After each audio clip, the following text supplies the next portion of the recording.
All right, so this is part three of YouTube's Darkest Iceberg. I can't get enough of this. I just can't. It's just something about the scary mystery unknown, bro. That just keeps me coming back, bro. I'm like a thought. I'm like a thought for this shit. Such a slut.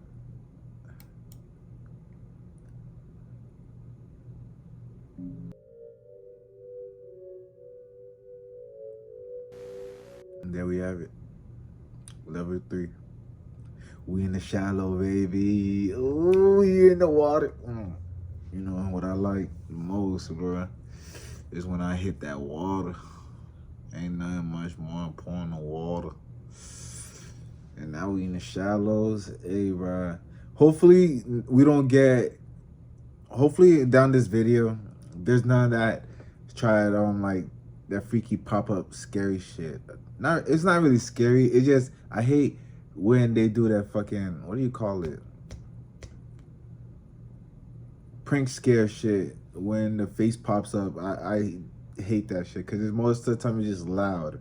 It's not really scary. It's just loud, and my eardrums are very sacred.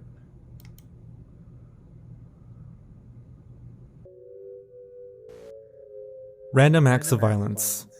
This entry refers to the numerous clips across YouTube depicting, well, random acts of violence. The most well-known example of this came back in 2017, when a video would be shared across the site showing a jogger pushing a woman in front of a bus. Luckily, the woman narrowly escaped death, as the bus swerved at the last possible second.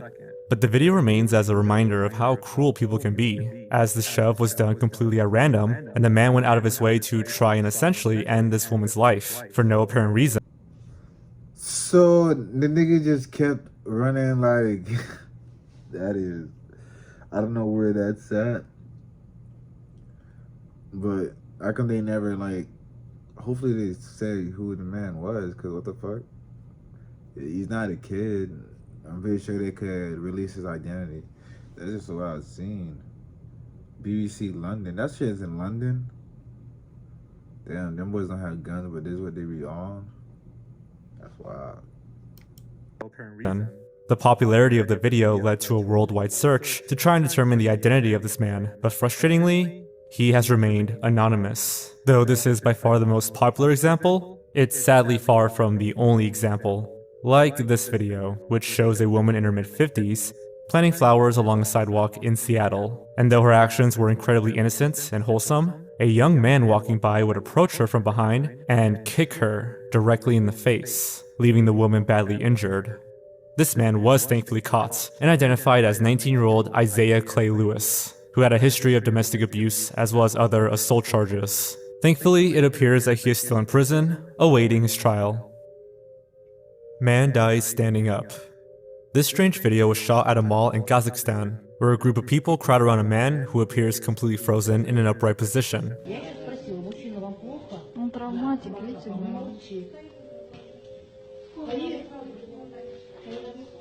For the video's runtime, the crowd never successfully gets the man to move, and chillingly, when the medics went to pick him up, his body was completely stiff.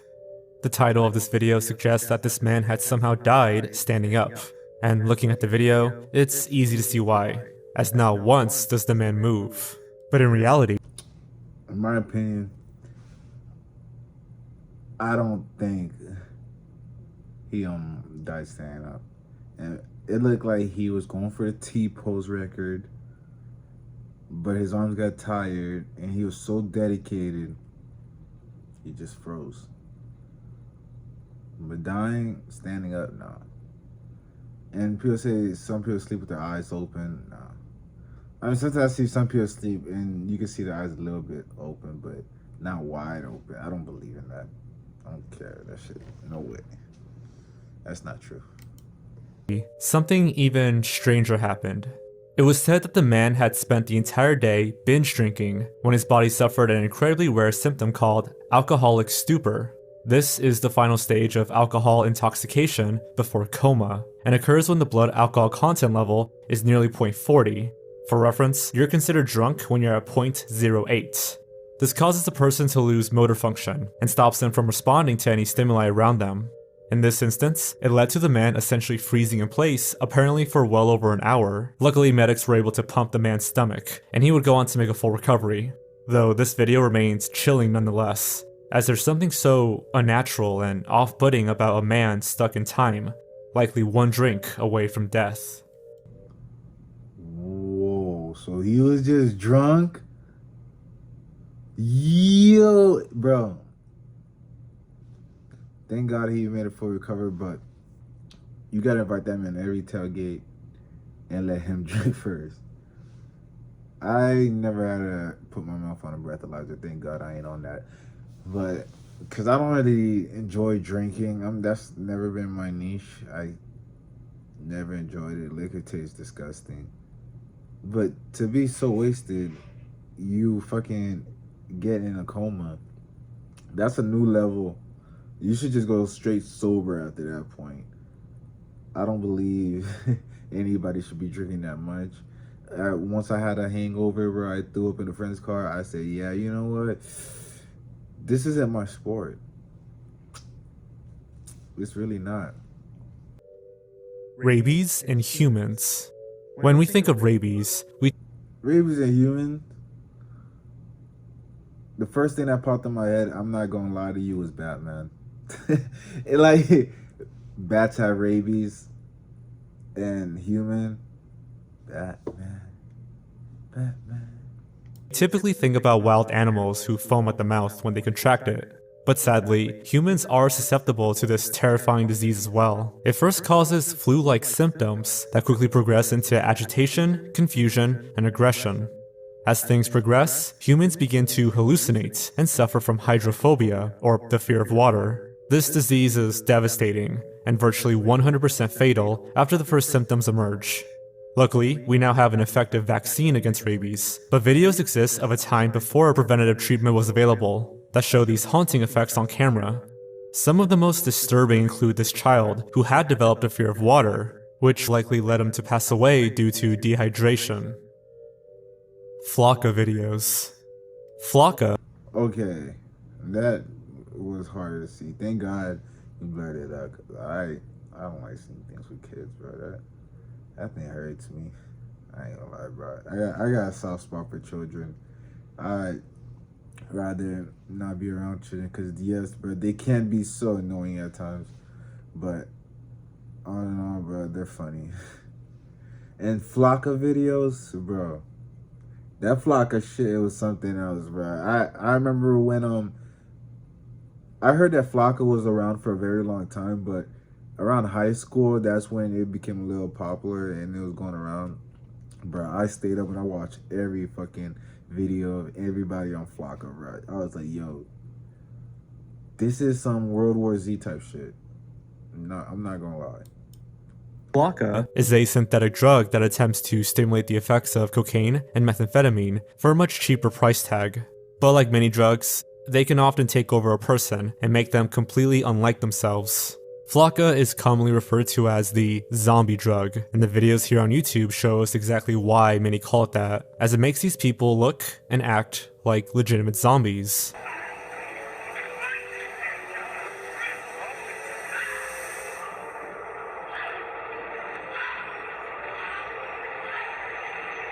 These videos are extremely prevalent across the site, and they all serve as a warning to stay far away from Flocka. Russian dog experiments. Before you get on the Russian dog experiments, Nick Crowley, what's going on, man? I know this is YouTube and all, but he didn't show the videos of people running. Bro, it was like some crazy shit, like niggas on Flocka would run and then just smash themselves into a car, like moving or parked. I wish he would have showed that, but a Russian dog experiment, can't think of anything but The Thing. It's like, that's what I can think of. Or if you ever seen Full Metal Alchemist. Just saying. Ah yes, this one is old but gold. This refers to a video created by Soviet scientist Sergei Brokoninko, a man best known for creating one of the first heart and lung machines. And though this invention has revolutionized the world of medicine, its roots are very dark. As during the testing phase, Sergei would use dogs to test his machine. The video shows the head of a dog, detached from its body. But with Sergey's machine, it's still alive. It's extremely disturbing, but experiments like this were very common back in the 50s and 60s, as on another occasion, scientists attached the head of a dog onto another healthy dog. The result was this: a dog with two heads, both of which were actually functioning. The dog would go on to survive for 38 days before it eventually perished. Making a real PC gaming chair.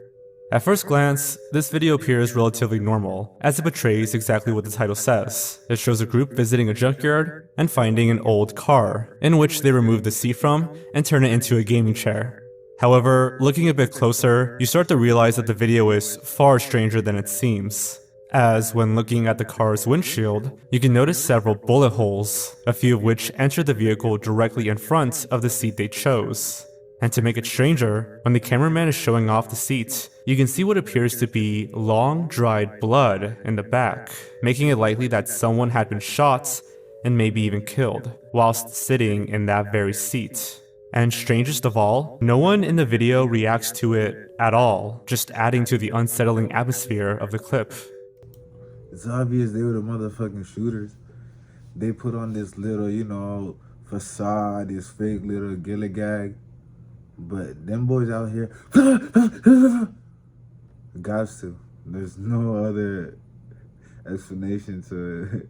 They see the bullet holes. Like, if you were about to take a car seat out of a car, I'm pretty sure that's the first thing you'll notice.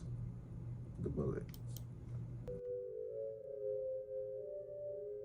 This was the original name of a channel run by a young man who seemed to have an obsession with a number of girls. He would find girls that caught his eye. Some were contestants on Wheel of Fortune, while others were childhood stars or even just random internet users. And then he would obsessively post about them on one of his many channels, as he's known to have at least 10 accounts.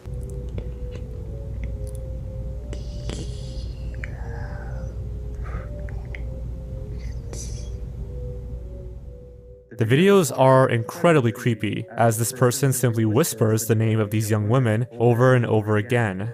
In one particular clip, he even doxed one of the girls in the description, making it clear that he had been actively trying to locate her behind the scenes. I wish you would have told us what happened to the Riddler. Bro, that is the real life Riddler. But he's simping, so simpler. Simpler, he's a simpler. He's a simp. You get the point. That was a terrible joke, I'm sorry. HFS. Spanning a total of just 8 seconds, this video showcases what is likely the most devastating moment of a man's life.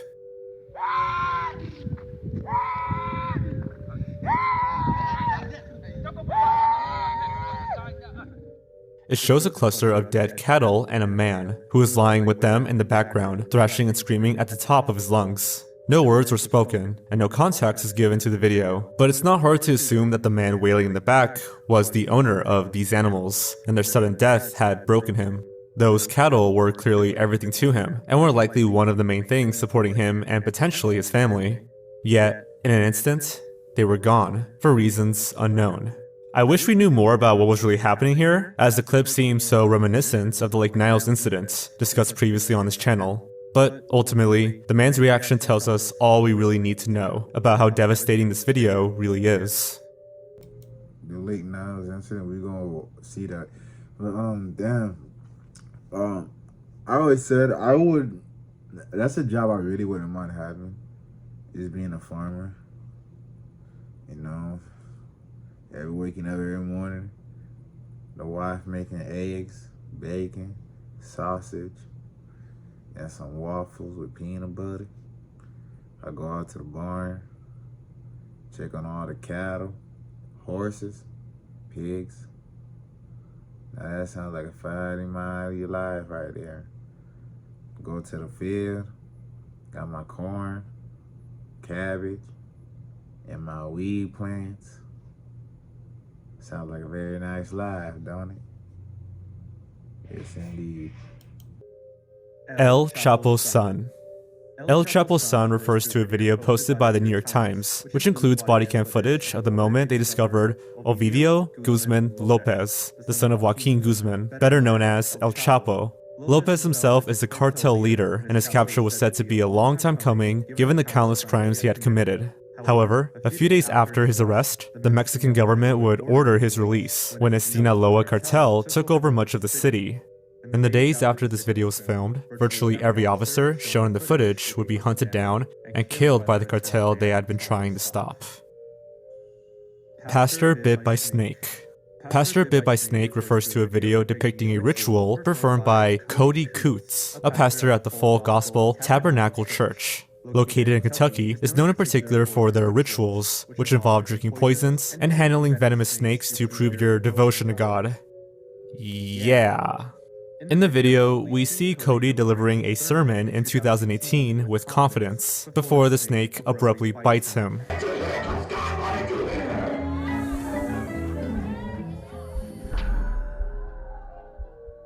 He continues to deliver the sermon, but quickly becomes so weak that he had to be carried out of the church and rushed to the hospital. He would survive, but only after 10 days in the ICU, meaning that this bite left him within inches of his life. That was no church, bro. Buddy had a whole Molotov in the whole church, inside the church, and why would you bring snake inside the church?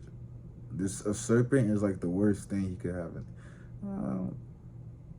Probably not the worst. But it's up there. That's one of the worst things that you could have up there.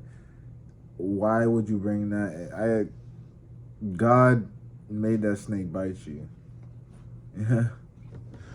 He shouldn't ever be a pastor. I don't know who gave him his license. But perhaps the strangest part of all of this is the fact that his father, Jamie Coots, had sustained a venomous snake bite during this exact type of ritual back in 2013. Like his son, Jamie had been holding the snake too closely, prompting it to sink its venomous fangs into him. However, unlike his son, Jamie would not survive the ordeal, as he passed away soon after. Hiccup Girl. Hiccup Girl refers to Jennifer Mee, a Floridian woman who became known in 2007 for her seemingly never-ending case of hiccups. In the video, she gives information on trying to stop it, how long it's been going on, etc. Abdominal pains, throat pains, back pains. It's unbelievable. The video itself is harmless. It's what happens after that gives it a hindsight case of sinister energy. In June 2007, Mee's popularity waned after she successfully cured her hiccups, but she gained more attention after it was reported that she ran away from home. From there, she reportedly began to rob people with partners Lamont Newton and LaRon Rayford. This continued until 2010, in which she lured a man with the help of Newton and Rayford into a house before killing him. They apparently got $50 from the robbery and were soon after arrested. Mee's attorney attempted to defend her by saying she had schizophrenia, evidencing her hiccups as a side effect, but this did not work, and she currently serves life in prison without parole. Today, watching this video, it's disturbing to see what such an innocent-seeming figure became over the course of 3 years, to go from hiccuping on the news to life without parole on the news.